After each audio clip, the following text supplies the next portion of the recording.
不動産屋さんの階段です。車も家も大事に使ったものって思い入れがありますよね。これはセカンドハウスを購入した仮に千恵子さんとしておきますが、その方の体験談です。千恵子さんの祖父母は新潟県の妙高にずっと住んでいるそうで、横浜に住んでいた千恵子さんと彼女のご両親もよくその祖父母の家に泊まりがけで頻繁に遊びに行っていたそうです。そんなわけで千恵子さんもご両親もすっかり妙高が気に入ってしまい、そこに自分たちのセカンドハウスを購入したいと考えました。そこで千恵子さんは地元の不動産屋さんに祖父母の家から近いことを条件で探してもらい、たったの徒歩3分のところにぴったりの一軒家を見つけてもらいました。その物件の詳細を聞くと、もともとの所有者は知名度のある建築家で、その建築家が集大成として理想の家を自ら設計し建てたものでした。家の完成後、建築家とその奥さん、建築家のお弟子さんの3人でしばらく住まわれていたそうです。残念ながらその建築家はその4年後に亡くなってしまったそうです。その後その家には建築家の未亡人とお弟子さんの2人でずっと長いこと住んでいました。そしてその未亡人も80を過ぎて体調が悪くなり、子供がいなかったので東京に住む甥っ子さんが彼女を引き取ったということでした。それと同時にお弟子さんもその家を出たので、以降ずっと空き家になっていたそうです。そして8年後にその未亡人も亡くなり、相続で甥っ子さんが家を売却する運びとなったわけです。前置きが長くなりましたが、つまり8年間空き家だったということですが、東京の甥っ子さんがまめに週末に確認に来ていたそうで、メインテナンスも行き届いていたため、コンディションは申し分なかったそうです。ですから千恵子さんはすっかり気に入って即決で購入することにしました。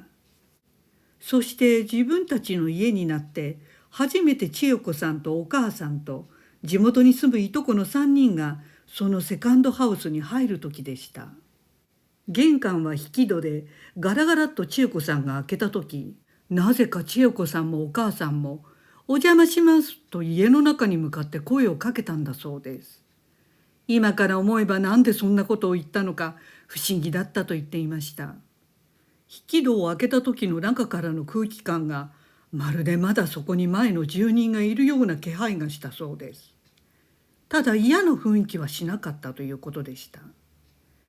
ところで実は千恵子さんは内装インテリアにとても興味のある人で、以前から自分自身でも室内の模様替えをしていたそうです。そこで今回もこのセカンドハウスの内装を変えることにしました。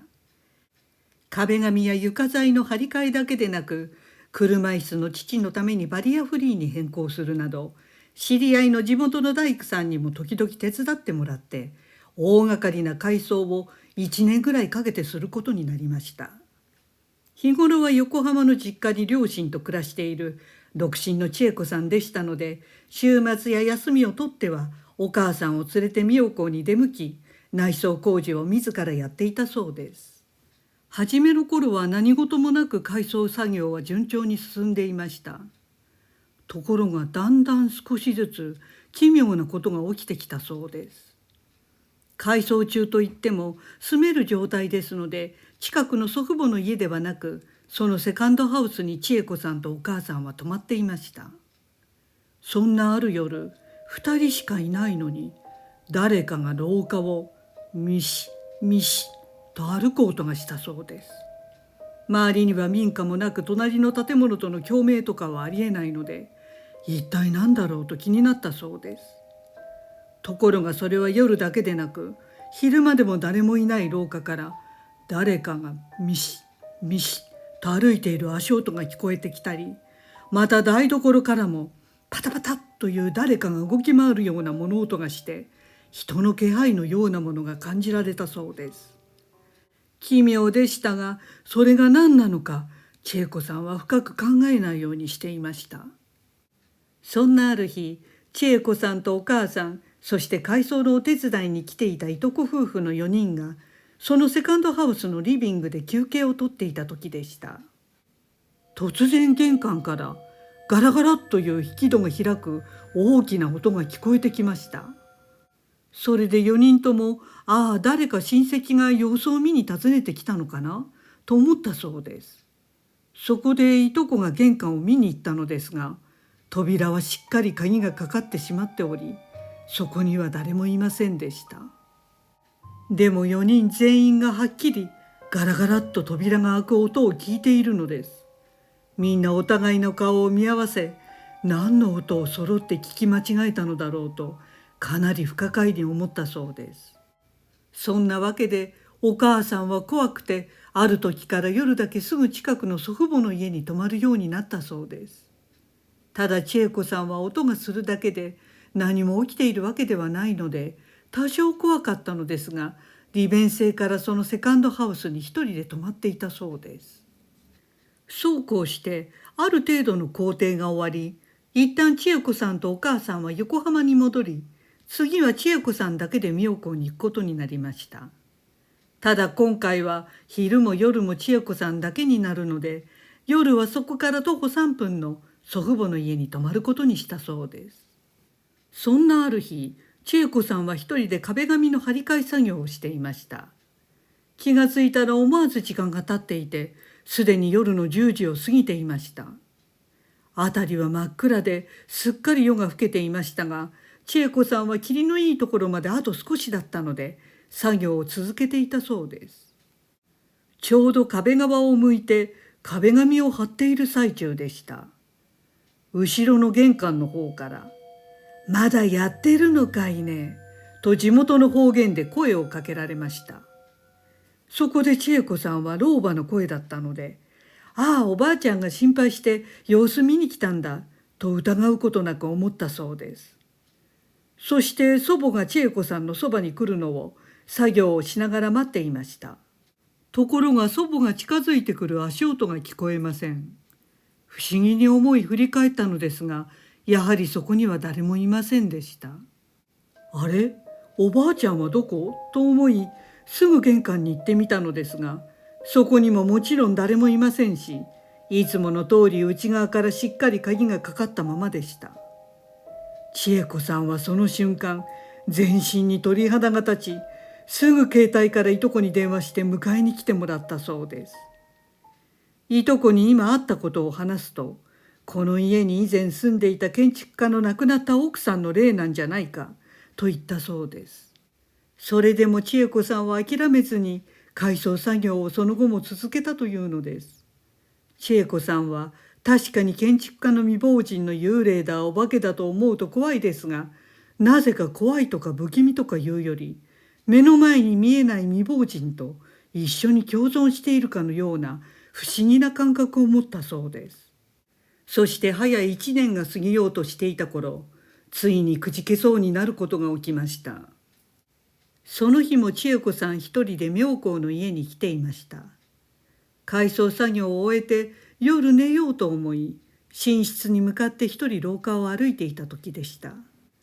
寝室で本を読む習慣のある千恵子さんは、その本を片方の手の上に置き、スマホの画面を上にした状態でその本の上に置いて運んでいたそうです。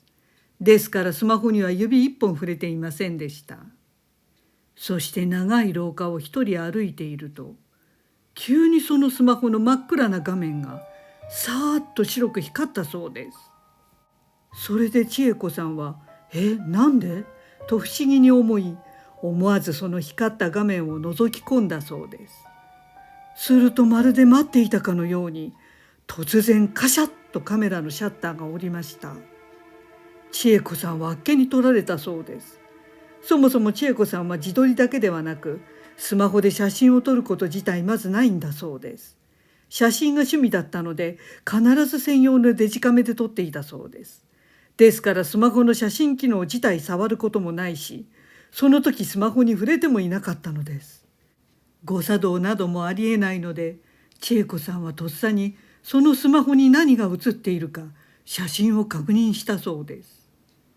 するとそこには、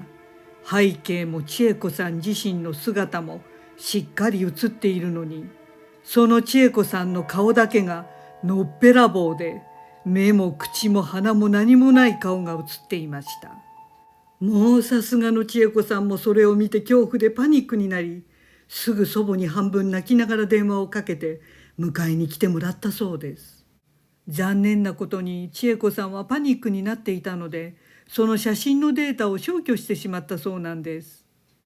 そんなことがあっても、もう改装はほぼ終わりに近づいていたので、千恵子さんはとにかく怖くても頑張って改装を続けたそうです。結局このようにいろいろ不可解なことがたくさんあったのですが、どれも実害は特になく、1年半をかけて改装は終了したそうです。そしてなぜかその頃からふと今まであった物音や未亡人の気配が全くしなくなり、怪現象も起こらなくなったということです。おそらく前の所有者にとってこの家は思い入れがとてもあったので、新しい居住者が大事に使ってくれるのか確認したかったのではないか。そして千代子さんたちの様子を見て安心して引き上げたのではないかと、千恵子さんは今ではそう思うそうです。ご視聴ありがとうございました。よろしければチャンネル登録お願いします。